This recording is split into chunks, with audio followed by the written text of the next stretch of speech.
ସମସ୍ତଙ୍କ ସାମ୍ନାରେ କ୍ଷମା ମାଗିଲେ ବର୍ଷା ପ୍ରିୟଦର୍ଶିନୀ। ଅନୁଭବଙ୍କୁ ଦେଖି ହାତ ଯୋଡ଼ି କାନ୍ଦିଲେ ବର୍ଷା। ହଁ ଦର୍ଶକ ବନ୍ଧୁ, ଆଜି ଏପରି ଏକ ଲୋମ ଟାଙ୍କୁରା ଦୃଶ୍ୟ ଦେଖିବାକୁ ମିଳିଛି। ରାଜନୀତି ମଇଦାନରେ ଆପଣ ତ ନିହାତି ଜାଣିଥିବେ, ବର୍ଷା ପ୍ରିୟଦର୍ଶିନୀ ଏବେ ବଡ଼ଚଣାରେ ବିଧାୟିକା ପ୍ରାର୍ଥୀ ହୋଇ ନିର୍ବାଚନ ଲଢୁଛନ୍ତି।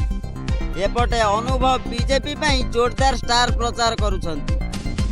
ଏତିକି ବେଳେ ଦେଖିବାକୁ ମିଳିଛି ଏକ ବଡ଼ ଝଲକ।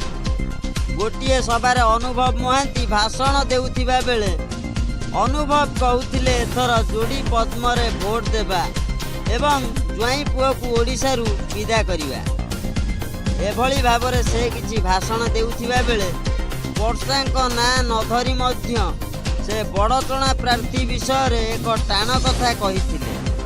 ସେ କହିଥିଲେ, ବଡ଼ଚଣାରେ ଯିଏ ବି ଠିଆ ହେଉନା କାହିଁକି ଏଥର ପଦ୍ମ ଫୁଟିବ ମାନେ ନିଶ୍ଚିତ ଫୁଟିବ।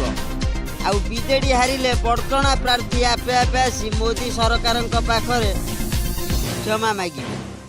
ଏହି କଥା ବର୍ଷାଙ୍କୁ ବାଧିବାରୁ ବର୍ଷା ଜିତିବା ପାଇଁ କଳେ ବଳେ କୌଶଳେ ଚେଷ୍ଟା କରୁଛନ୍ତି। ବଡ଼ଚଣାରେ ବର୍ଷାଙ୍କର ମଧ୍ୟ ବହୁତ ଦବଦବା ରହିଛି, ହେଲେ ଅନୁଭବଙ୍କର ତାଠୁ ଅଧିକ ରହିଛି।